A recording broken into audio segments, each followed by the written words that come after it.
So much is artificial. Our laws, the way we govern ourselves are artificial.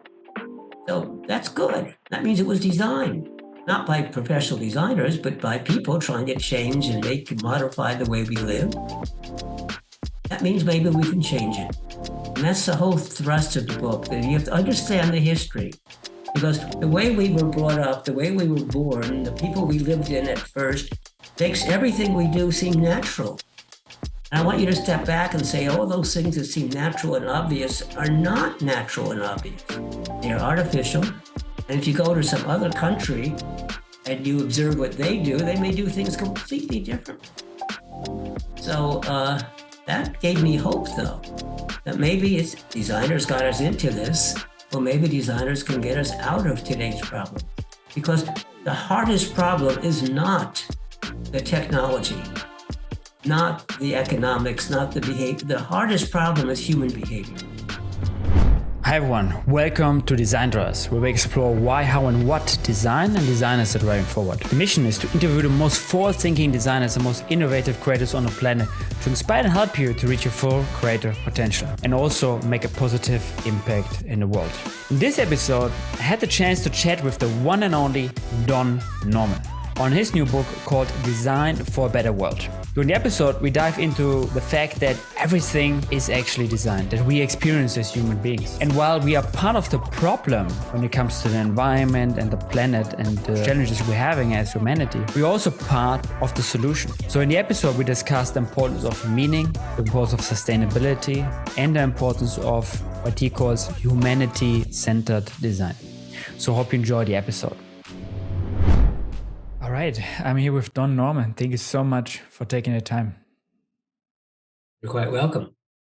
And it's good to see you, Sebastian. Yeah, good to see you. We already had a really good initial discussion on the context of this episode. You recently wrote a new book, Design for a Better World, which I already had the chance to read. And in this book, you're focusing on three aspects: creating meaning, or designing for meaning, sustainability, and designing for humanity. So I'm really looking forward to dive into these three aspects with you. But before we kind of diving straight into it, Don, I think it would be really interesting maybe for the audience to understand also your personal history maybe a little bit better. When did it all started out for you, thinking about design, thinking about becoming a designer, or even consciously basically going into the field designing? Well, almost everything I've done has been an accident. And so I've learned actually to look for accidents, look for unexpected opportunities. And especially if it's something very different from what I've been doing or used to, I take it. So I started off as an electrical engineer. I got a degree from MIT in electrical engineering, went to the University of Pennsylvania in the United States to get a master's degree in electrical engineering, and I wanted to work on computers, but this was a really long time ago. And so the very first computer had been built in the United States at the University of Pennsylvania, but nobody was there anymore. So in fact, there was nobody to teach computers, and they said, well, stick around and maybe we'll start a computer science department and you could be the very first member. But just then psychology happened, and the new chair of psychology was a physicist. And I heard him give a talk, and I said, oh, yeah, I want to build intelligent machines. And, well, maybe I should just instead study this, which is the existing intelligent machine. And so I switched to psychology and got a PhD in psychology and got my first job at Harvard. And it sort of life went on from there. I left Harvard and came to the University of California, San Diego, and it was just starting. No student had yet graduated. So it was a brand new psychology department. There were only 3 people there who hired 6 people. I was one of those 6. And I was in a field which I called information processing psychology, which used my engineering background to try to understand psychology. Which was not liked by most psychologists. When I joined Harvard, and my mentor, George Miller, who understood what I did and liked it, he introduced me to the faculty, and B.F. Skinner, the most famous psychology of the psychologists of the 20th century. B.F. Skinner stood up and denounced me in my field, saying it was nonsense. You could not study things that you could not observe. He only wanted to study observable behavior. He would have been a bad chemist or a bad physicist. But I found that amusing, by the way. But at San Diego, I found a great home because information processing psychology, it fit in with everything that we were trying to accomplish. And that eventually became cognitive psychology. I became chair of that department, but it was still constraining. Psychologists had their own special methods. And I wanted to look outside. I wanted to bring in linguistics. I wanted to bring in computer science, especially artificial intelligence, which was just beginning that field. And I wanted to bring in sociology and anthropology and communication and other fields. And so what happened was cognitive science was just an emerging field. So I actually started the very first department of cognitive science at UC San Diego, which was easier to do than any other university because it was a young university growing. So there were lots of hirings and lots of opportunities, and people welcomed that. So I became a cognitive scientist, and at one point I got called in to help with the 3 Mile Island nuclear power accident, the first big accident in nuclear power. And I was asked to understand why did the people make why were the operators so stupid? They made errors. Well, the group of people I was in the committee looking at this, we all looked at that and said, no, they were very intelligent. They did the best job they did. But the plant, it was designed as if it was designed to cause errors. You couldn't have made a better plant that would cause errors. And that made me say, oh, I have an engineering background. I understand people. And I started studying human error. And I started to do research with NASA on aviation safety. And that's where I really started to discover design. And so I wrote the book, The Design of Everyday Things. And then I retired from the university and went up to Apple and became eventually a vice president of Apple. Before that, I started the user experience architect's office at Apple. First use of the term user experience. And then I became a vice president. And that's where I learned what real design was about. I'd already written The Design of Everyday Things, but I didn't really know what the field of design was about. And I learned from the designers there at Apple and from the usability teams and so on. And in fact, the reason I went to Apple was that they had a really good what was it? It was a manual for developers on their whole principles and human design guidelines. Yeah. Human design guidelines. And it was actually written by my students who had jobs at Apple. And so it was really, when I went there, I felt like I was coming home. It was a really nice place to work and to learn about industry, and that industry is very different than academics. They are very different fields, but they both need each other. And what I learned from industry was that all the stuff I'd studied in academics, well, yeah, fine, but it really didn't matter when you made things.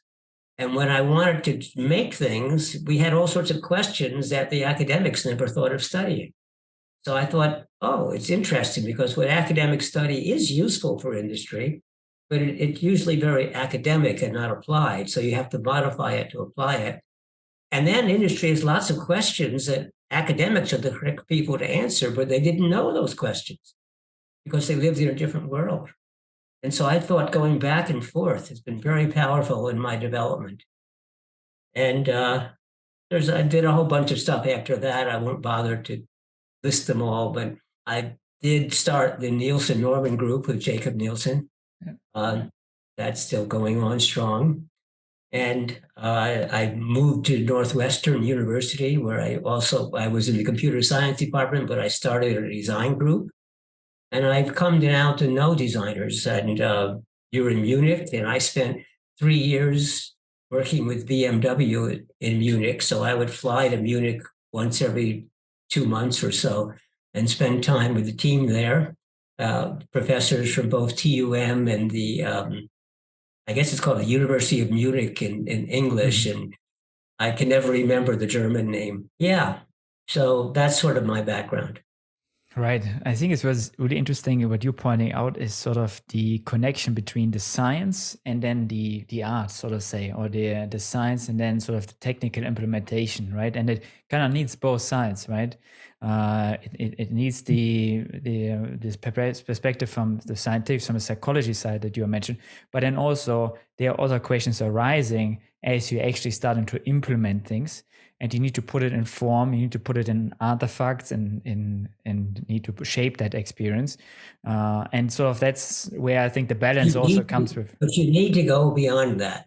The problem with designers is, first of all, most of them come out of art schools. Not Mm, if you went to TUM, Technical University of Munich. That's not an art school. So you yeah, get a good, you were surrounded by engineers and technical people, which is good, in my opinion. And but most designers come out of art. It's a lot of design schools are either in the art department or art and architecture, or even standalone art schools are often right, schools, the Savannah College of Art and Design. But design is not art. And these, because artists are trying to express themselves, and they often want to show an approach or giving their opinions or make a commentary upon the world. And I like art. I buy a lot of art. I use art, but it's not art. It's not design. Design is you're designing for other people, and that's a very, very different thing. And designers who think they just think about a problem and they come up with a solution and they do it. No, they're being artists. And quite often their work may be beautiful, it may be nice, I may even buy it, but it's not very practical. You know, Philip Stark, he has the famous juice squeezer, juicy salif, he calls it. hmm, Well, I have that in my living room. I call it art. I don't have it in my kitchen where I might use it to squeeze, but he did that on purpose, and I approve right, of that. A good designer, but he said, look, this piece is not about making juice, this piece is about making conversation, which is what good art does. So, but here's the problem, and this is a good way of leading into my new book. right, In 1971, Victor Papanek, a well-known designer at that time, hmm, wrote a book called Design for the Real World. And the very first sentence of the book was, there is no field more dangerous, more harmful than design. And why did he say that? Well, he went on to say, because designers design all the crap that people buy that pollutes the world, pollutes, he didn't say this, I'll expand, but I know he was thinking this, pollutes the world because of when we mine the world to get the materials to make the device, and then when we manufacture it and spit out all the pollution, and then when we discard it into big heaps of trash. So why are we doing that? And then he said, well, maybe actually design isn't the worst field. The worst field might be advertising, which convinces people to buy all that crap. Well, he was wrong. He was right in his ideas, he's right in the spirit, but he was wrong to blame designers. And the reason you shouldn't blame designers is because designers have no power. Designers are in the middle level, even in the university. The design department is never the most important department in the university. That's starting to change, by the way. The place that's changing most rapidly is India, where they're starting to elevate design very highly. And a little bit in the United States. MIT has done that, Stanford has done that. Northwestern makes design very important in the School of Engineering, but it's still rare.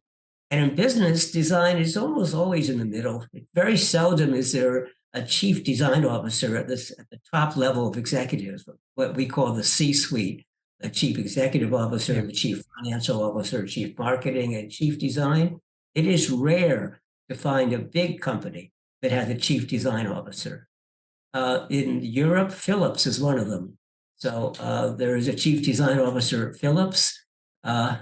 And it makes a difference in their products. So why is that? Because designers don't know anything except design. They don't know about the world. They don't know about the world of business. They don't know the other fields. They don't understand human factors, which is so critically important, or psychology, or anthropology, or history. or the humanities. Because if you want to know who understands people best, it's not the psychologists, not the sociologists. It's it's the people who write novels. Because in order to write a novel, to do great literature, you have to be an incredible observer of people. Because you have to understand and write about people and their lives and the things that they experience and how they respond and how different people in the novel respond differently. Well, that's what makes for good design. I'm trying very hard to change how we educate designers to give them a broader background so that also to understand business and the world and the history that got us to this place so that they can rise up to positions of leadership. Because if you want to move up in a company, you have to think not first of design, you have to think most about the company. What makes the company successful? How should you change it? Nowadays, I'm saying we better think about the world because we design something that destroys the world. Why do we do that? You take a look at modern computers and cell phones. We try to make them so slim and so lightweight and so beautiful to look at. But we use exotic materials, we mine them, and then we meld them, and we meld them together with other stuff, and we glue everything together. It's very difficult to take apart, very difficult to separate. Although you could actually reuse most of the materials, you can't reuse them if you can't separate them. In fact, to go to a different example, in the United States, most milk comes in what looks like cardboard cartons. Well, gee, cardboard, you can recycle that, right? No, because you can't pour milk into cardboard. So you have a very thin piece of film of plastic on the inside of the box that keeps the milk pure. But it also means it's almost impossible to recycle because you need special machines to get rid of that plastic, and very few places have it. So we have to become attuned to the environment. We have to think about the world, not just the person who might use our product, because the world is using the product when you throw it away, when you mine, and when you manufacture. And we have to be able to be in a position of power where we can change the way that this is manufactured, change the materials we're using, move towards what's called a circular economy, so everything gets reused. And you can't do that if you just think about, oh, I'm making a beautiful design, and isn't it pretty and lovely? And on top of that, designers just make the picture, the drawings. They're not involved in the actual manufacturing. And so they often complain, oh, the marketing department or the engineering department or the manufacturing department destroyed my perfect design. Why did they do that? Well, it wasn't perfect if they felt they had to change it, was it? And why weren't they involved in your design process? When you designed, why didn't you have someone from manufacturing and from engineering in your team and from marketing? And why did you let it go? Why didn't you take part in how it got manufactured and how it got distributed and how it got used? So we have to change a lot. And my book is about that. My book is really about the gaps we have in the way we live in this world. That was a long answer to your question. No, I didn't want to stop you because you said so many interesting aspects, and there are a lot of, I think, paths we could take this now, and I think you touched on some very important aspects. I think what is really interesting is, like you said, well, design is one of the key problems. Designers are sort of right at the center where there are a lot of decisions that get made. For example, for the environment. Orange at the center. That's the problem. They are told what to do. Yeah. And I just got a wonderful email from a woman who actually lives in Berlin, who tried to convince her company she was doing things wrong. And the result was, well, first of all, every person she talked to passed her on to some other person. And eventually what they did was they fired her. Oh. Yeah. And so you have to actually be up in a position of some authority. And it's true, if we change things, it's going to really be disruptive to the company. So we have to be sensitive to that. And one of the things that we tell, my friends and I would tell young students is, when you get a job and you find that there are problems, do not go to your boss and your executives and tell them there are problems. Executives don't want to hear people coming up and saying there are problems. And it's not because they don't want to know about it. Yeah, they should know about it. But what they want you to do is tell them the solutions. And the solutions have to be one that fits within the company and doesn't make the company go bankrupt, or doesn't make the company lose business because, oh, you have a wonderful solution, but it costs so much money to do that we had to raise our prices and then people didn't buy our products. No, you have to figure out how to manage it. That's it. Right. And designers say, well, that's politics and that's business. That's not design. And I say, you want design to be successful? That's essential. Now, every designer doesn't have to be that way, but every design group has to have a leader who is that way. Right. Yeah, let's talk about this maybe for a second before we diving deeper also in other parts of your book. I think you touched on something really important, and I think a lot of like designers are always asking themselves that, like, how they can have more impact in a company and actually driving forward that change. And I think very often I think it's like you said, it's connected to do what also helps the business. But I think in the beginning, it all starts with empathy, right? Like understanding, first of all, well, I think as a designer, you already have a lot of empathy for the user, right? But then it's also about having an understanding about the business and how the business operates. What are the decisions that get made? I always say designers are taught to understand your customer, right? So we go up, we study the customer, we speak the language of the customer. But who is your customer, designers? I always ask them, oh, well, it's a person who buys my product and uses it. Yes, that's one of them. Yeah. Your customer is your boss, or to be more accurate, the boss of your boss, or maybe the boss of the boss of your boss. So you must speak their language. So how do you talk to them? Oh, we show them our wonderful designs and we show them the prizes we've won in contests, and people write us letters about how nice it is. Yeah, well, if I was an executive and you came and told me that, I would say, yes, thank you very much for letting me know. That's why we hired you, of course, because we know you're good. So thank you very much. But now, excuse me, but I must get back to work. That's not how you convince somebody to take you seriously, because you're telling them I'm doing a good job and and what you hired me for. By the way, those prizes are sort of ridiculous because you get prizes for things based on superficial characteristics. I've been on the jury of a lot of these prizes, and I know that you can't evaluate them properly, because in order to evaluate a design properly, you have to use it for a while. And we can't afford to do that when there's hundreds of candidates for prizes. We can't spend weeks with each one. So the prizes don't tell you very much. So don't be proud of your prizes. Be proud of them, but don't think that they are realistic. Yeah, 100%. So if you want to understand your manager, you've got to speak the manager's language, which is profits and losses and return on investment, and use a spreadsheet. Well, I don't know how to use a spreadsheet. Showing how to increase sales and increase profits or decrease costs. Well, how would I do that? How do I know that? Well, marketing does it all the time. Why don't you become friends with marketing? Have them do that for you. And you know how they do it? They lie.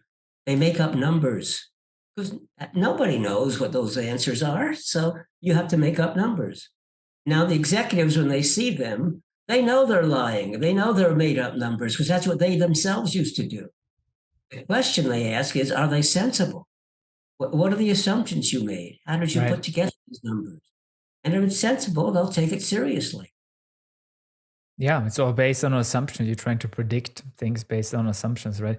And I think I had Kevin Bethune on the podcast. He said, designers need to, if you are trying to win over other people for an idea in a company, it's like learning the language of businesses, right? It's like learning a language, like learning, French or German, right? And you don't need to know all words, but you need to know a good amount of words, enough for people to convince you about your design. And you frame your design differently. You talk about complete different things than you may talk internally with your design stakeholders. You need to communicate that differently. And I think Yeah, I think you also said something interesting is that, it doesn't need to be everyone in the design team, but you need one that does it in the team to advocate for these ideas, right? Because otherwise you don't drive forward any change, right? You can also look at this sort of in a simple sort of win-win framework, right? So you have the desirability, the feasibility, and the viability, right? And if to win over other people for an idea, you need to have a win-win, right? Either win-win with the business side or the technical side. I think it's it's very often also easier to find the win-win with the business side if you find like a good argumentation for something. Yes, because designers and engineers don't always get along, right? Yeah, because But oftentimes great design requires great engineering, right? So meaning like a great design solution, but most often requires an extra mile for an engineer very often, right? But it requires that, there is no, you worked at Apple. I had other past Apple employees also on the podcast. I mean, like one of the things also with Apple, for example, Apple has amazing design, of course, with the work they are doing, but very often, if you look at the design solution, they also require great engineering. So often it's great engineering behind that makes it a great design in the first place. And of course, people say like, wow, it's a one great, more step, when it's a physical product, right, then you have to worry about the manufacturing side too. So right, it may require great manufacturing skills because yeah, some of them require new machines in the manufacturing side, which cost millions and millions of euros. right, And so it's not simple sometimes. yeah, But if the team works together, that's why I want the manufacturing and the salespeople and the marketing people and the engineering people and the designers to all be on the same team, working right. together, life of the product. That's where you get wonderful results. You need shared ownership. If you're just carrying forward the idea without letting other people carrying that forward also, I think then it's also not a great chance of success. And then, like you said, it's like working with the other stakeholders, and there's going to be friction. Like you said, like if you have these discussions, there's always going to be friction. But like in the friction, there is the innovation, right? I mean, like Yes. Otherwise you're not creating something new, right? If you do the friction as we have different points of view and they coincide, they collapse, they don't agree with each other. But if you stay friendly with the people, yeah, friction then turns out to be good, and often right, great insights come from that friction as we're trying to resolve it, and we think of a whole new way of doing something that could be brilliant. But if you use the friction just to become enemies, then in fact it's a disaster. right, right. I blame Friction. the university. I blame universities because universities have fields, and in the fields you have majors, and in the majors you have specializations, and so, and moreover, you get graded by the university in unmeaningful ways. Grades don't mean anything. They mean how well you can pass a test or satisfy the professor. They don't really tell how well you can apply the knowledge that you have. And second, you're supposed to work by yourself. Well, how could we give grades to somebody if we didn't know what they could do all by themselves? If they work with a team, we don't know what part they contributed. But the world works in teams. We don't do designs anymore by ourselves. Well, you have to have a whole team of people. Yeah. The university doesn't train you to work with teams. And even some design departments, oh, yes, we do. We have project, or we have to have the graphic designers with the interaction designers with the industrial designers. Yeah, but they're still all designers. Yeah, they still have the same frictions. They have to learn to work together. But why don't you have some mechanical engineers or some chemists or somebody from the business school as part of the team? Yeah. No, we don't teach that way. And we don't reward professors that way. We reward professors for being the very best in their very narrow field. So professors themselves don't often work in multidisciplinary. But that's how the reality works. Yeah. You mentioned friction. Friction is already, I think, a great sort of vehicle over to, improving the world, because there's a lot of friction out there. And in your book, Design for a Better World, of course, like you touch on these different aspects and how we can overcome some of that friction. What was your main motivation writing the book in the first place? What was like the driving force for you? Oh, came about for lots of reasons. I'm getting older, so I've studied what do I want to be known for at the end? And I wanted a book that sort of took all of my pretty wide-ranging experiences and used it to try to do bigger things in my other books. Because most of my design books are all about how to make things that are easier to use, easier to understand, more effective, etc. Well, that's good and that's important. And I'm happy with the results of the books, but that isn't really changing the world. Well, as I was thinking about all of this, the world itself was changing. And so we had all the eruptions about Black Lives Matter, about sexual prejudices, gender biases, and we had uh, we had a pandemic, we had COVID that came. And so the whole world was changing in many, many different ways. And it made me step back and try to think about what really was going on. When COVID happened, how come we weren't prepared? Because infectious disease doctors have been predicting this for years and years and years. And there even are plans in place to know how to approach the next big pandemic. But when it happened, oh, what do we do? And people even ignored all the good plans that had been made. And second, we do have lots and lots of prejudices and biases in the world.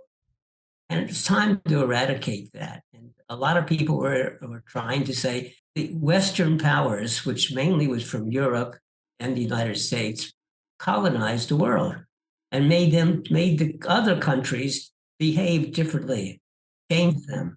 And that wasn't good. So having a homogeneous world is dull and, in fact, bad for the people who were forced to live in the Western style, which was very different from their culture.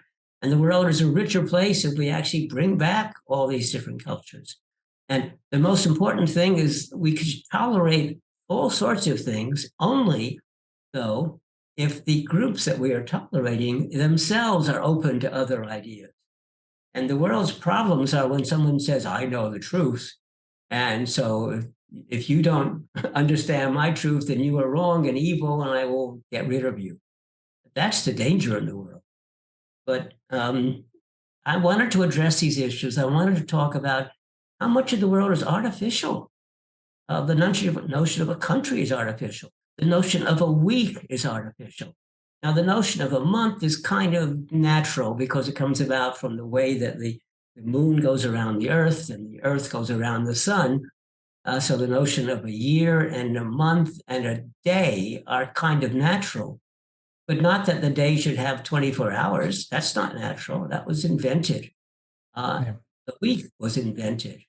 The seasons were invented. Yeah, of course, it's different when in the summer when when we're at a different angle to the sun, and different in the winter.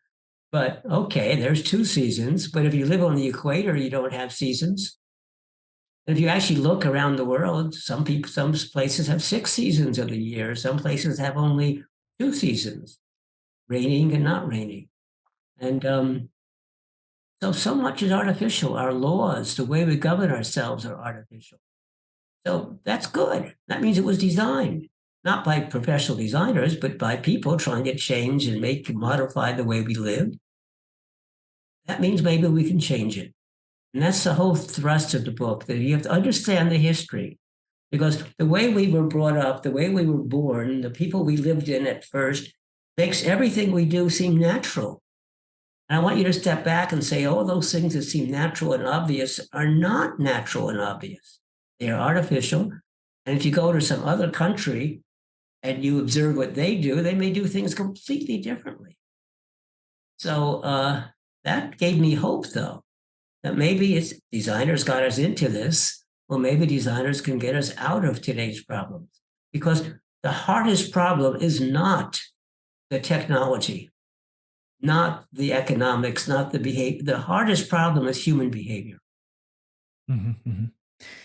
I really love that, like how you starting the book basically with a picture that basically points out of your window, right? Where I'm sitting right now. Yeah. Took a picture right there. I'm looking due south, and I can see. Oh, I see a wonderful I see trees, I see grass, I see animals, lots of different kinds of birds. They're all artificial. The palm trees are artificial. I mean, they're real palm trees, but this used to be a steep hill, so it had to be smoothed and made level, and everything was planted. The palm trees were planted by people, which made it a habitat for those animals to be able to live here. And even the city in the background, and all the way, I could see all the way into Mexico from where I'm sitting right now. And it's mostly artificial. Right, right. That Mexico is real, yes, but why is the boundary between Mexico and the United States at that location? That was a big fight, and it was artificial. Yeah, and I think it's so interesting. I mean that you took that example and just pointed out about like everything that is artificial, even if it's nature, of course. But I think what is maybe interesting here is, I mean, obviously, if you look around, in the world, a lot of these things are artificial. Let's say you're in a city, like there are all of these buildings, everything was somehow touched, artificially shaped, but they don't really did it together, right? It's a lot of things are really random if you think about it, right? It's random, it's artificial, and it's very random. It's not consciously and intentionally designed, and that's maybe that's the difference. Well, often it is consciously and intentionally designed. That's part of the definition of design, that it was conscious and intentional, without thinking about the implications upon everything else. Lots of people love to send me pictures of really bad design. And I say, well, it's easy to find examples of bad design. I want you to tell me how it happened. How come intelligent people produce something you think is so bad and difficult to use? And almost always, it's because there are different groups of people who had to produce that, and they didn't talk to each other. Light switches in a room are often in the wrong place, and they often control the wrong things, and there are too many light switches. You don't know what each one does. And I say, whose fault was that? Probably the architect designed the building, and then an interior designer designed where the rooms would be and what they would be. And then someone else decided that you needed lights, and then someone called in the electrician, and the electrician had to install the lights, but they didn't know how the room was to be used. So they did the best they could. And now you complain that the switches don't, match the way we use the room. Well, whose fault is that? It isn't any person's fault. It's a lack of communication among the disciplines. And so that's when you say the designs are all random. They may be good designs by themselves. Right. But they're not together by themselves. They're mixed up with all the rest. There is a time aspect that you touch about, that you talk about, right? Like the plugs, for example, in the building. It was one part of there was one iteration, right? And then there was another iteration where someone tried to design in the room with the furniture. The same you could, like with the example let's say in the city, where it's like building on top of each other, right? In different, in sort of in time, basically. Yeah, it's designed in time, but it's like it's captured processes, right? You don't know what the next process is going to be, or you maybe not have access to the information in order to design it for what is next. Not only that, but you may be designing today, and it may even work. You may have looked at all these possible interactions, but 10 years from now, the world is different. Things have changed a lot. So what seemed to be perfect now maybe restricts and confines you and gets in the way for what you need 10 years from now. Right. Yeah, I think this is so interesting also that you say, like, basically, I think when we're talking about that things are artificially sort of designed, like seasons and time, etc. Right? It's a level of abstraction, right? We're trying to make sense out of the world. We're trying to simplify things so people can deal with the complexity, right? Yeah, I think it's a fascinating. But that's the wrong way to do it. I say, I wrote a book about that, Living with Complexity, in which I said simplicity is in the head, it's not in the world. If you understand something, it's simple. So, and I like to use my kitchen as an example.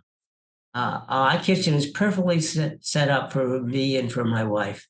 We know where everything is. We can work together. We designed it so that two of us can work at the same time. And everything is where it ought to be for the way we work. If somebody else comes into my kitchen and tries to make something, it's a disaster. They can't find anything. Or if I go to somebody else's house and try to use their kitchen, it's a disaster because we designed our own house and where we put all our stuff. And so to us, it's simple. It's somebody else who has no idea why we're doing what we're doing. They think it's so complicated. How can you live here? So simplicity is in the head. And if you design things that are understandable, they could actually be very quite complex, but to the person using it, no, it's simple. Yeah, and I think that that is sort of that user centricness, that like the human center aspect that you're describing, right? It's connected to behavior, like you said, with your kitchen, right? What are you used to? And I think I love your quote: "If design got us into today's mess, can design get us out?" Right? So yeah, so basically, but you also said if design is to save the world, it must be a different kind of design, right? We've already touched upon that. I say that designers, first of all, have to learn more about the world. They have to be more broadly educated and more sensitive to the impact their designs have on the ecosystem of the world or the cultures of the world. And second, I want designers to be more important because what we do is very important to human behavior for living in the world. And so, but to be more important, you have to take a broader point of view and move up in the hierarchy in political situations, in your company, and in the universities. You know, we like to measure people's intelligence with a number. We like to measure the gross domestic product of a country, a single number to summarize the economic status of the company. Right. Both of these are wrong. It's an oversimplification, and yet in the gross domestic product, we measure how much a company spends. It could be for evil or it could be for good. Both of them count equally in the measure. Whereas there are dozens, hundreds of factors, thousands that go into this. Why don't we specify what the critical ones are? We can say, not that this country is the leader in highest gross domestic product, but this country is the best in healthcare, but it's not so good in education, or it's not so good in this and not so good in that. And this other country is better. We can list the attributes, much more meaningful. Intelligence, as far as I'm concerned, an intelligence test tells you how well you perform on intelligence tests. And it also tells you perhaps a little bit how well you might perform in the university or in school in taking tests. But as we all know, the people who graduate at the top of their class often are not the people who are most successful. They're really good at taking tests, but are they good at doing good things in the world? Not necessarily. So why don't we measure the different attributes and spell them out separately? So we all understand where we are strong and where we are weak. But no, we try to oversimplify by using a single number. That's wrong. Yeah, I think another quote you made was about or another aspect was around like human behavior being at the core of this, right? So basically, you say like, well, design got us in today's mess. How can design get us out? One of the contexts is human behavior. Human behavior brought us our world to the brink. Human behavior can save us, right? So how do we design for human behavior in the way that it can save us?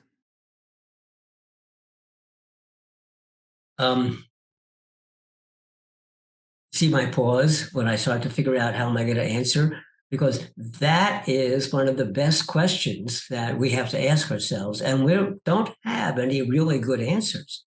Yeah. The hardest problems to solve are the ones for which we do not know answers. Yeah. But there has been some good work. There's a lot of good psychologists who are working to develop really good applied psychology. And actually, there are in the field of economics, which really had almost no real understanding of people, where they used to talk about people as if people were logical decision makers, which they aren't, because logic is an artificial. Logic is not how people think. Logic was invented by mathematicians and philosophers. So, but fortunately, there was a bunch of people that started with Herb Simon, who it's not even clear what field he was in. It was in organizational behavior. He helped start the field of artificial intelligence. He was in psychology. He was in economics. He was in all these different fields. and he got the Nobel Prize in economics. And the economists didn't like that. They said, well, he's not an economist. Well, but he was trying to say that you have to understand rationality. You have to understand how people behave, and they don't behave the way you think, because you're assuming that they can take into account all the information that is necessary and make a sensible decision. No, no, the mind can't handle all that information. We have to select what we use. And so what we do is we don't optimize, we satisfy. We find something that seems satisfactory and we go with that. And he got the Nobel Prize, but wasn't well respected. But then later on, Tversky and Kahneman got the Nobel Prize. Well, only Kahneman. Tversky made a mistake. He died. You can't get the Nobel Prize if you die. But they were psychologists. And what they argued was, again, that, human behavior is very complex. And let's take a look at real human behavior. But let's also suggest how we might use that behavior to change things. And so actually, the most important paper ever written by them was not a scientific paper. It was a popular book called Thinking Fast and Thinking Slow by Danny Kahneman, because that actually made it understandable for people who are starting to use that word. And then the last economist wrote the book called Nudge, Richard Thaler, who got a Nobel Prize in economics. And he actually was an economist. But he actually came to my office when I was at Northwestern in Chicago and said, I just wrote this book and I think it's a design book. So maybe you could write a little blurb for me about why it's a good design book. And I did. And it was designed because he talked about how you can change people's behavior. You can have people eat more healthy if you simply make it harder for them to find the unhealthy food. You can get people to save better when they are asked when they get a job and they ask if they want to, put some of their money in a retirement fund. Well, don't ask them if they want to put it in. Tell them we automatically put the money in the retirement fund. But if you want, you can ask us not to do that. That's called opt-in versus opt-out. And he demonstrated that simple little thing. Whether you opt in or opt out makes all the difference in the world, whether you're actually doing what is good for you. And so there's lots of people who are doing the small things that are making a difference. And there's even more that we could do. And I try to address it in the book. But one of the problems we face is that scientists describe things in such meaningless terms for people, they don't understand. Climate change is really hard to understand because every little action we do builds things into the climate. And yet we do just a simple thing. I just throw away something. That can't change anything. The world is so big. What does it matter what I do? Well, there are 8 billion of us. And second is that the world has these feedback loops and feed-forward loops. Now, people don't understand those loops. Most people barely understand a thermostat in a home, or even in your stove when you set the oven for a given temperature. They think that, for example, if I want to get the oven up faster, I'll turn the heat up more. And then I'll correct it. Or I'm cold when I come into my house, so I turn the heat up all the way to the maximum so it'll heat up faster. No, it doesn't work that way. And worse, because you forget to turn it down, you overshoot. So people look for simple causality. Lots of causality is not simple. They look for simple linearity, and things are not linear. They're feedback and feed forward with multiple loops, some of which are nonlinear, and some of which can take a decade, 10 years to have an impact upon the world. These are hard to understand. So we need better communicators who can make it easier for people to understand these complex things.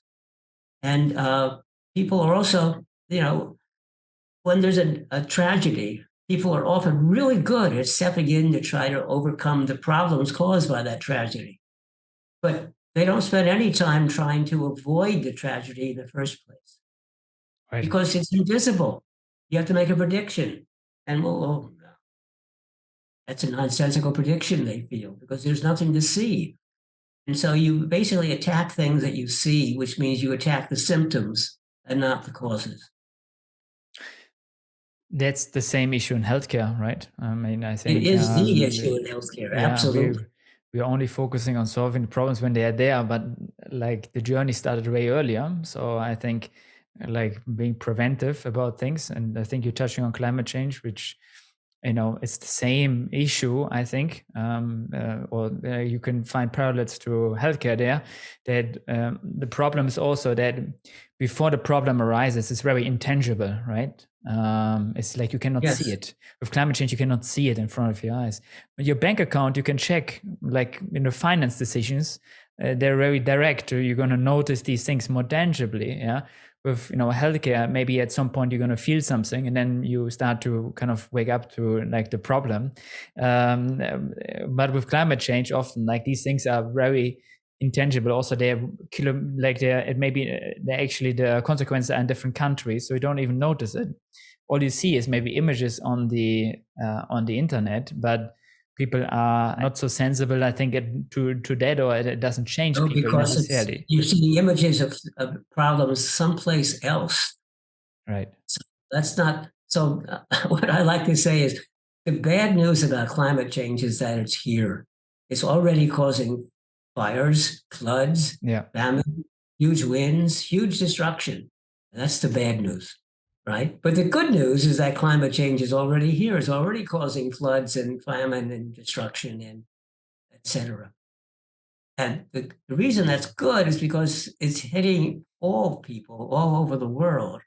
And so for the first time, people are taking climate change seriously and starting to worry and do things about it. What do you say about like going back maybe a little bit to the human behavior aspect? I think this is also really interesting. I mean, it's of course like a complex topic, but I think like more and more designers kind of waking up to the idea that they're influencing this. I think there are more and more frameworks that sort of try to measure this in a certain way, or make it easy for people to measure it via data. Out of that you may be getting out of the product, or maybe that you can survey out of your the results of what you're doing. So it becomes more and more, let's say, accessible in a design process. But still, it's oftentimes sometimes there's not even time to think about it. Last week I gave a talk in Switzerland, and I talked about like this sort of like 3 layers of impact, so to say. One layer was the strategy side. Designers are not really present there. This is requirements, how the company is functioning, what are the processes, how the operation works, the actual decisions, the requirements you get then in the output phase, which is where design is usually designing the artifact that the company is producing. And then the last layer is the outcome phase, whatever artifact you're moving forward actually kind of results into behavior and consequences and impact in the world. And I think more and more designers are waking up to, I think, both sides, right? I think the strategy side is basically, I think we touched on that in the beginning of the conversation, how to be involved there. And the other side is being the outcome phase, like how do you consciously shape that? And another thing I would like to add on that is that I feel like out of driven by business, I think there are more and more frameworks coming into place where people may be using behavior, first of all, maybe in a negative way in order to create more profit. But I think this has been already understood, I think, by the business world, that if you can shape behavior consciously, customer behavior or the behavior of an audience, you can create a profit. And there's, for example, a book on this, Hooked, for example. And well, I think like you can take these principles also and use it for you as a designer to do good. Yeah, because so I feel like we're making overall, I think the community, not even within design, but more broadly, or even in the world of business, making progress to find ways how to have processes where you more intentionally design behavior for good or for bad. Yeah. But I feel like there is a certain progress that is happening. And I think it's about like, how can we use that in our discipline of design to design for a better world. What I'm very pleased about is the number of people now who are starting to talk about this, a large number of people and corporations, companies, large companies and countries starting to worry about this. And the story you just told was wonderful. And that's a good example. So I'm not the only person saying this. You just did a really eloquent, excellent explanation of what these issues are. And one of the things we have to do, actually, three of the things we have to do in order to overcome them. And so the very fact that you could give that story and others are giving that story, and a whole bunch of new books are coming out now about these very same issues from designers, but and from non-designers as well. So that gives me a lot of hope. So thank you Right. for that. That was a wonderful discussion. As if Yeah. I'm interviewing you. That was a really good way of explaining Yeah, it. yeah. Glad you are, yeah, finding their similarities, or like that we're sharing that perspective, I think. And, but it's still, I think like one of the things with designers is also that, is tools. So on processes, right?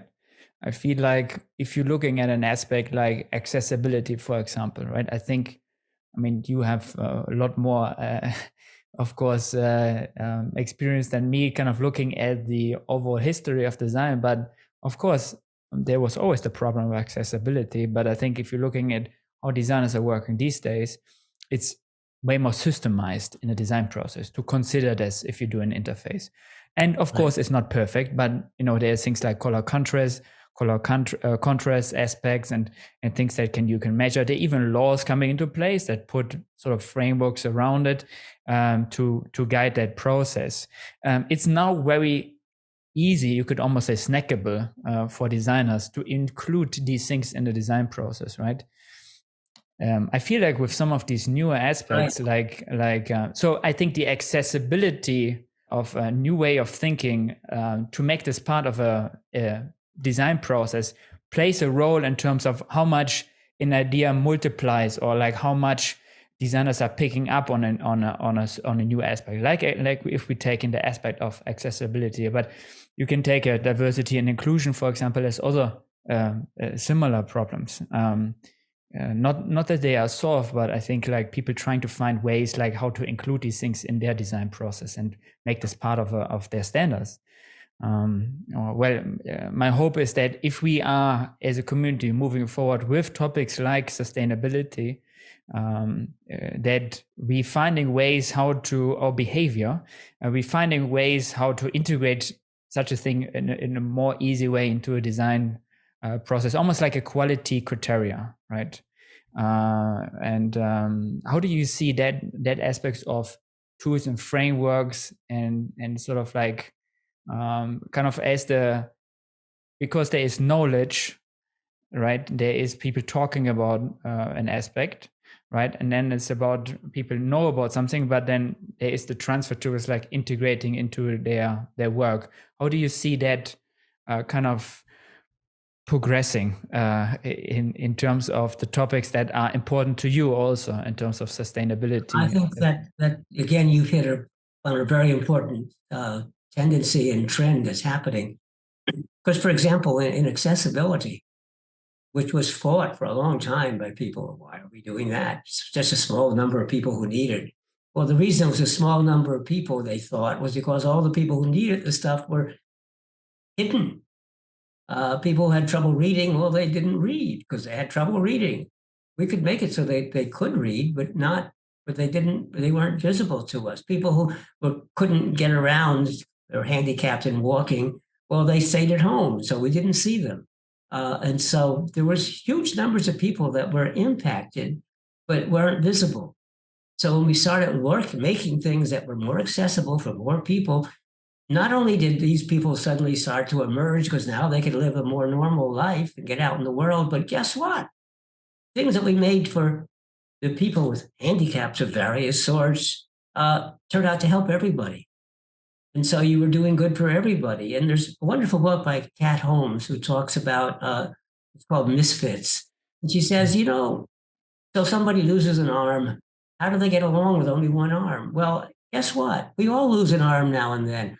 I'm carrying a baby in my right hand. And so I can't open my car door because I can't get to my key and I can't do things, or I can't load packages in, or I have only one arm. So a lot of us, because of the way we work and the way we do things, are sometimes handicapped because we're doing something with the rest of our body.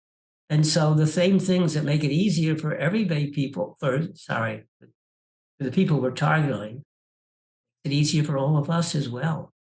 And people fought closed captions. The deaf community really wanted closed captions so that they could read what was being said and they couldn't hear. Well, people fought it and fought it and fought it, but now it's become really popular. First of all, if someone has a bad accent, I put on closed captions so I can see what they're saying. Even on Zoom calls, I will click the closed caption so I can see what people are saying. And if you're in a bar where it's really noisy, you can't hear what's going on. And so the bars use closed captions all the times. You want to know what's going on the screen because it's usually a news program or a game. The closed captions are very valuable. And it's exactly a good example of all the points that you raised of how thinking more broadly can actually help everybody, not just the one or two people you're thinking about, but just think about all of behavior and really doing good for everybody. Right, right. No, The reason you need the laws, by the way, is that putting in closed captions was expensive, but by requiring it, uh, mhm. the problem is if you don't require it, then a company that does it spends a lot of money and therefore has to charge more or earn less money or maybe be less profitable and maybe to go out of business. And the way to even the ground so everybody has to pay the same amount of money is to require it. And that causes everybody to do it. That's how automobile safety happened. We started to require that automobiles be Mhm. made safer, that seatbelts have to be required, and then pretty soon complex seatbelts and airbags. Because they were required, everybody had to put them in and they were not at a disadvantage in cost. Right, right. Yeah, and I think what's really interesting is that you are when in the chapter or the part of the book around meaning, you talk that it's a lot about communication. How do we measure success, right? Can you elaborate on that? How do we have to change the way we measure success, and what are some of the problems that are holding us back to measure maybe success in that way? One of the problems we face is that a lot of what we do is ruled by the economists, and the economists love to measure things because if you can't measure it, they say you don't understand it. And but they measure everything in the same unit, and the same unit is always dollars or euros. But the point is money. So they transform everything into monetary values, and that's very artificial. It's not what we really care about, first of all. So how do you value the cost of life? What? Can't value life with a number, but they do it anyway. And they the problem is the things we care about are not easy to measure. Oftentimes we don't know at all how to measure. So what we do is we measure something that's related to what we care about. And we name it by the thing we care about. And then we forget that what we're measuring is not what we care about, but it's something different. And so that's one of the dangers. So how do we measure success? Well, again, the economists love to measure success in terms of income, say. How much money do you have to run your life? But actually, when psychologists study the impact of your income on your happiness and enjoyment and feeling that you're succeeding in life, yes, you have to have enough money so that you don't have to worry about eating or paying the rent or paying the mortgage, getting clothes. But once you've reached that point, getting more money doesn't make you happier. In fact, in many ways, getting too much money makes you unhappy. Because what people really care about and what makes them happy is that they feel they have some control over what they're doing. And they also feel that they're doing something of some significance. So having control and having feeling that you are actually contributing to something is very important. That be measured? Well, yes, it can be. Psychologists are really good at measuring all sorts of qualitative things by various types of measures. And we ought to be looking more at that. There are some countries that actually try the happiness index, which they try to measure the happiness of their population. Whether they're successful or not is not what's important because they're doing their very best to try to take a meaningful thing and use that as a measure of how successful their policies are. And we get better. We'll get better and better at measuring these very difficult to measure attributes, because again, that moves to psychologists who they're the best ones at measuring these sorts of things because they look at real behavior. And the worst thing to do is use questionnaires, use forms. No, that tells you what people think, or what people think that you want. Then people think about What what people they say. expect to be. Yeah. Yeah, they should say. And I keep asking people who use questionnaires, well, you must have to fill out a lot also for other people doing surveys, right? Do you trust the answers that you put down? No, no. They weren't the right, they didn't give me the right possibilities. They didn't ask the right questions. Well, then if you don't trust the answers you give the questionnaires, why do you trust the answers people give you in your questionnaires? Questionnaires are a bad way of assessing things.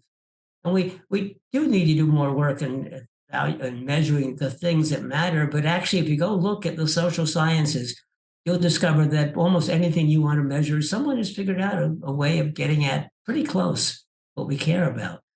But no, the economists don't use it because it's not in terms of money. Yeah, absolutely. I think, and yeah, I think we touched earlier on in terms of like how psychologists are in a good position to kind of measure that type of success, and I think it becomes more transparent. Also in the area of Yeah, you have to be sustainability. careful because psychologists have the standard problem of academics. They do these wonderful studies, and who do they study? Well, they study students in their university or college or All right. school, because it's very easy to find them. But the students are not normal. I mean, that's why they're in college, and they're not typical of the wide variety of people in the world. So you have to be careful there. And second, even when they find some decent results, who do they tell? They give talks at psychology conferences. They publish in psychology journals. Well, who goes to those conferences? Who reads them? It's other psychologists. So they're all talking to themselves. Right. I say, if you really want somebody to pay attention to what you're doing, publish in the magazines and the places that they read. The Publish business in the world. Wall Street Journal or the Harvard Business Review. The best of the European newspapers that everybody reads. Yeah. Because they aren't going to come to your conferences. On Yeah. top of that, you use a jargon that only the specialists understand. You have to talk in everyday language. Yeah, yeah, absolutely. And I think what you're touching on with the measurement aspect is interesting. I mean, talking about sustainability, I think there are more and more ways to, or also laws in place, like how to measure sustainability. For example, measure how sustainable a company is, the legislations into place, frameworks. You're touching in your book on circular economy also, as you know, and the complications about implementing circular economy, which is oftentimes, very much a challenge. How do you move from the collaborative phase where we're trying to make sense out of things and the idea towards an actual implementation? Also, from my experience, this has been one of the key challenges. And I was wondering if you, if there would be an example for you of where this, a market example that where this has been very successfully implemented, or some kind of story that kind of highlights that it's possible to overcome these challenges when it comes to circular economy and the implementation of that. Yeah, I think there's a number of good examples. Patagonia is a sporting goods company. They make clothing, right? Yeah, which is now what's called a B Corp.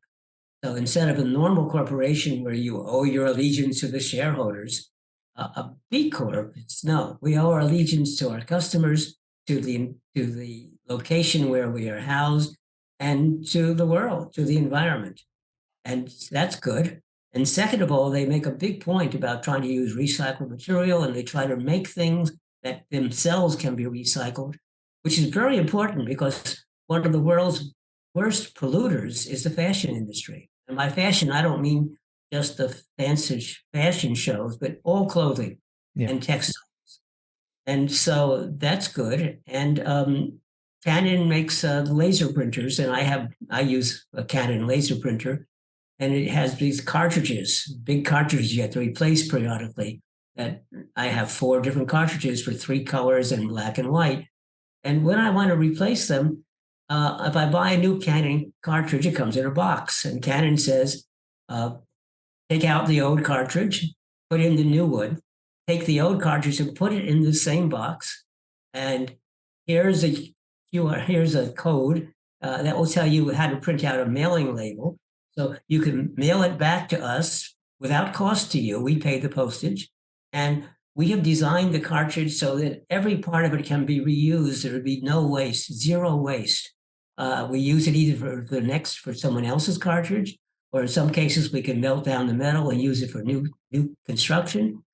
Um, and the automobile industry, especially in Germany, there's more and more emphasis on trying to make sure that your car can be, if you like, recycled, repurposed. I just bought a new BMW, and BMW is very proud of the fact that they are working very, very hard to minimize the impact upon the environment. So first of all, I have an electric vehicle for BMW. It's the BMW i4 for those of you who care. It's a really neat car, and but it's they've done a really good job of trying to use materials that are reusable, and it's not completely there, but they're moving in that direction. And so there are a fairly large number of examples that one can give. More and more companies are moving in this direction, and that's good. Yeah, and I think we touched on something important that you mentioned, for example, like the Canon example, but that also with Patagonia. Yes, there's two components to it. On the one side is the sort of innovation on the process and the overall way a product is either manufactured or serviced, and the system of the product. Yeah, but it's only successful if you also design the behavior around it, right? Specifically with sustainability, I mean, you can design the system in a way where it's sort of circular, but it only works if you also designing for the behavior that actually people feel motivated to play in that circle, right? And I think there are also good examples where there was a good intention but a bad outcome, which I think is kind of interesting to think about. Again, sort of like output and outcome, so to say. And again, like it has these two components. The behavior that you also mentioned earlier is an important aspect here as well. And I think kind of like bringing us maybe to the other aspect that you're touching on in your book, which is humanity-centered design instead of human-centered design, right? It looks at sort of the bigger picture. Some other people also say like planet-centered design, for example, right? But of course, the planet and humanity are very much connected, right? Without the planet, we don't have any humanity, right? Well, people are trying to. I say, look, if you want to have if you want to use a 3-word phrase to describe what you're doing, and one of the words is design, so you only have 2 words. What can you say so that no matter what choice you're going to make, it's not going to be satisfactory for everybody? Right. As far as I'm concerned, the people who do planet-centered design, and what I argue for is humanity-centered design, which is a term that's been around about 20 years, and people who have other sorts of names, we're all doing after the same thing. Exactly. It isn't the name that matters, it's what's inside there. And so you're right. I talk about humanity because to me, that means worrying about the ecology as well, because the physical environment affects the life of animals and plants, and the lives of animals and plants affects us. 100%, yeah. So how do we moving into that phase of humanity-centered design? It's actually those people who do human-centered design will I think sympathize, because it's basically the same thing. Human-centered design, I argue, is 4 different principles, and I say humanity-centered design has 5, but the 4 are simply expansions. Some of them are identical, and some are simple expansions to take a larger systems point of view. And the last one is when we talk about work designing for society, we don't want to be like the old nations who went into and colonized and said, "Oh, we see that you don't know how to govern yourself, so we'll govern you for you." And isn't that nice? You should be happy that we're setting up schools for you, and we're setting up ways of running your country for you. No, that doesn't work. And so when we go in, when design students love to go to some foreign country, spend a couple of weeks there, find a problem, come back, do a solution, win a prize. But if you actually try to implement that solution in that country, it doesn't work usually because they don't understand the culture. They don't understand what people are good at. They don't understand how people think in that culture. It may be a very intelligent solution, but not for them. And when we get the United Nations and foundation sends in people to try to help the other countries, and we send in all the experts, and we spend a lot of money, and they come up with a big plan, and the experts are really good experts, and they tell you what's wrong, and they tell you what the solution is, but they don't understand the people. And so quite often, almost always, they spend a lot of money and they fail. And it takes longer than they expected, and they spend more money than they expected, but it still fails because they didn't understand people. And so what I say is, this is not original with me. I say, let's not design for people. Let's let the people design for themselves. Let's go in and find the intelligent people who already understand the problems they're facing. And a lot of them are, very intelligent. They've started to develop solutions to the problems. So why don't we become facilitators and mentors, help provide them with the resources they need to do what they're trying to do? And quite often they focus on the symptoms. They understand the symptoms are just symptoms and they have to really study the underlying issues, but those are more complex than they can do. We can help do that for them, with them.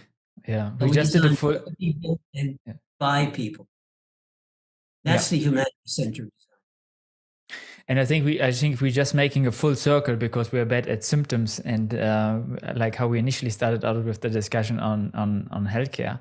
And I think it's very true what you said is that the importance of local innovation and working together people. If you see a lot of innovation happening in rural areas, sometimes it's just coming from the outside, forced in, without having the local people actually. Why not equipping them with the opportunity to innovate and design themselves because they know best what is good for them. They may not know best. They may actually something that's not the best, but it's better than what they have. But it's acceptable to them because it's theirs. They own it. And once they make that small step, well, it can keep improving because they themselves will start to recognize the deficit.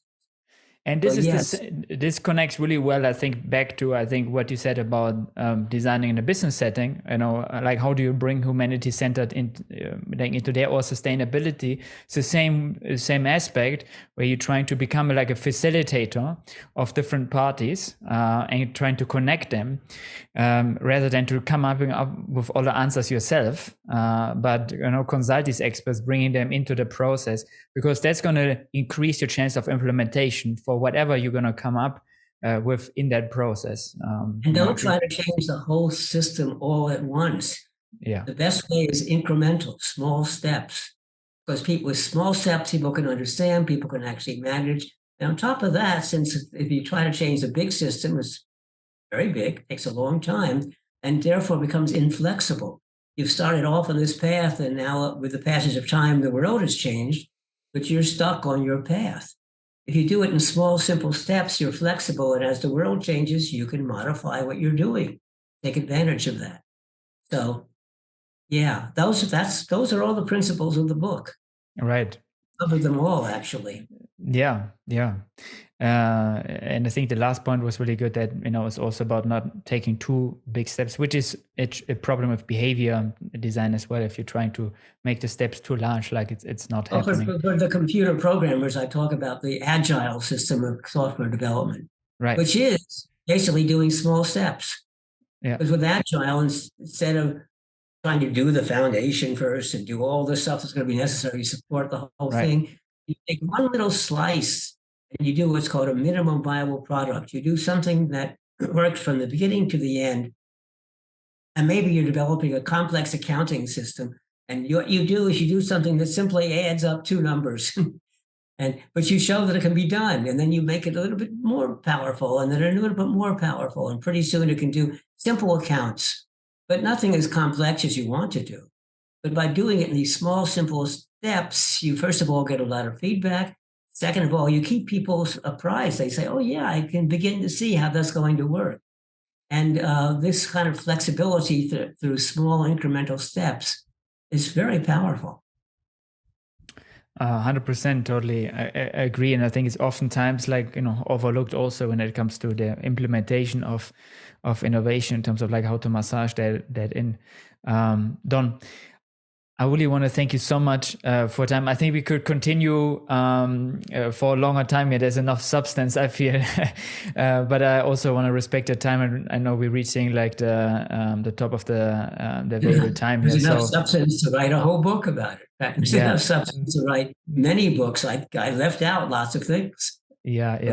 Those require separate books and different skills too. I focus on the things I'm good at, but there's a bunch of other books coming out that I think are really excellent because they focus on, they're consistent with what I'm trying to talk about, or I'm consistent with them, but they talk about different aspects and different parts of the story. So yeah, it's, we could talk for a long time and I very much enjoyed this conversation, but yeah, that's why I wrote the book. Yeah. For this opportunity to, first of all, to talk about my book, but second of all, to hear your thoughts. A lot of things that you have been, I think, saying, I think, and I also like, I think what you said is that, you're trying to bring all of this knowledge that you have gathered throughout your career into one book. And I think it's so fascinating. I think like how he's slicing that. And I think really focusing on, I think, like you said, like how can we make designers more influential in shaping a better world, and sort of dissecting it into like meeting sustainability and humanity. And I think it's fascinating. So I really appreciate your time, Don. I think it's a incredibly important contribution. I think not just the design community, but I think beyond that. So thank you. All right, there was the episode. Thank you so much for tuning in. If you enjoyed the episode, make sure to give it a thumbs up and let me know in the comments about your thoughts and biggest learnings from the episode. I'm always super curious about that. You can also tag me in a post about your biggest takeaway and share your insights with others to pass on your learnings. If the episode provided you a lot of value, make sure to follow, subscribe, and share it with friends and colleagues so they also have the chance to learn and grow. Until next time, cheers.